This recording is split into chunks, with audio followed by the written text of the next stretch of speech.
हिमाचल को हरित और स्वच्छ प्रदेश बनाने के लिए मकसद से भारतीय उद्योग परिसंघ की ओर से पावर कॉन्क्लेव का आयोजन किया गया।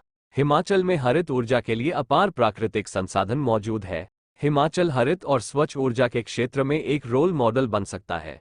राज्य सरकार ने कई सार्थक कदम उठाए हैं। लक्ष्य की पूर्ति के लिए निवेशकों से लिए नीतियों में बदलाव किया गया है।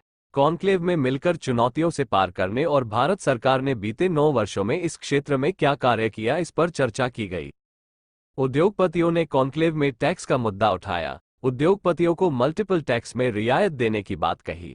उद्योगपतियों का मानना है कि हिमाचल में जलविद्युत क्षमता का प्रकृति के संरक्षण के साथ दोहन करना जरूरी है। प्रकृति के साथ छेड़छाड़ का परिणाम हमने देखा और भुगता है। प्रकृति का संरक्षण जरूरी है, लेकिन ड्यूटी और वाटर सेस से उद्योगपति के सामने कई चुनौतियां हैं। इसको लेकर राज्य सरकार को ज्ञापन सौंपा गया है।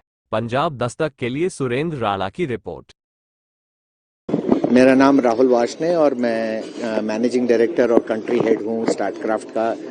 स्टार्टक्राफ्ट जो कि नॉर्वे की सबसे बड़ी कंपनी है, गवर्नमेंट ओन्ड कंपनी है, जिसमें 16,000 मेगावाट से ज़्यादा हाइड्रो प्रोजेक्ट लगाए हैं। और इंडिया में भी हमारा हिमाचल में मलाना और एडी 2 प्रोजेक्ट हैं पार्टनरशिप में, और अभी हम एक टिडोंग प्रोजेक्ट 150 मेगावाट का लगा रहे हैं। फर्स्ट ऑफ ऑल CII ने ये 4th पावर कॉन्क्लेव रखा और बहुत ही अच्छा इनिशिएटिव था। हाइड्रो पावर जो कि main source of power generation है हिमाचल में, इसमें इसके काफ़ी सारे इश्यूज ऐड होते जा रहे हैं और चीज़ें रिजॉल्व नहीं हो रही हैं। तो ये एक प्रयत्न था कि सबको एक सेम पेज पर लेके आएं। ऑल्सो गवर्नमेंट का रिप्रेजेंटेशन होता तो उन्हें, और डायरेक्टर फॉर एनर्जी से थे लोग, इनफैक्ट राज्यपाल जी भी आए थे।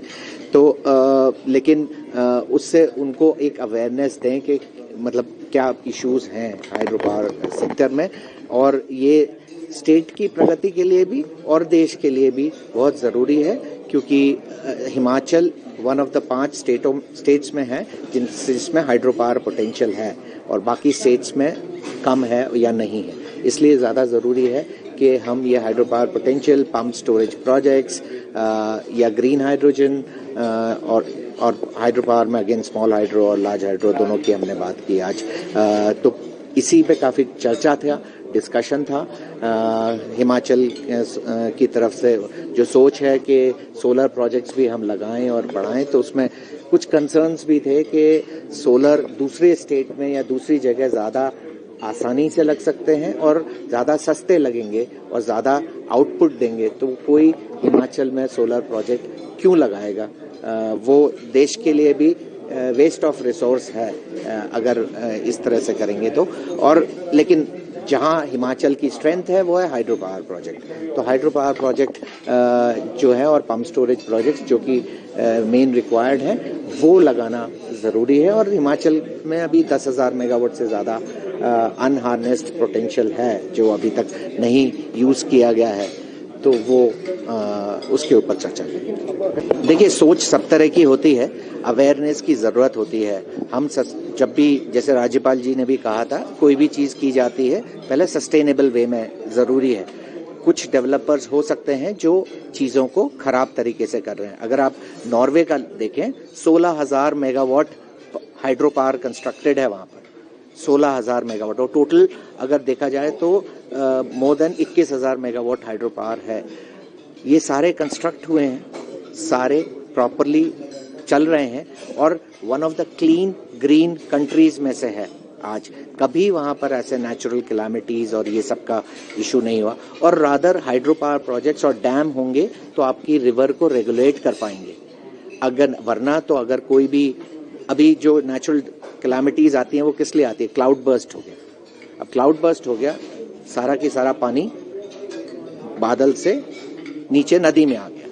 अब वो पानी तो स्ट्रेट अवे तबाही मचाएगा ही।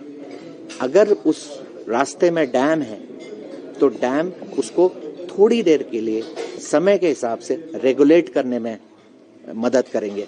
और पॉलिसीज और उसके हिसाब से अगर आप सस्टेनेबल वे में डेवलप करते हैं तो कैचमेंट एरिया की भी बात करते हैं हम। हमेशा कैचमेंट एरिया के लिए हर प्रोजेक्ट 2.5% सरकार को देता है कि सरकार वो कैचमेंट एरिया बनाए।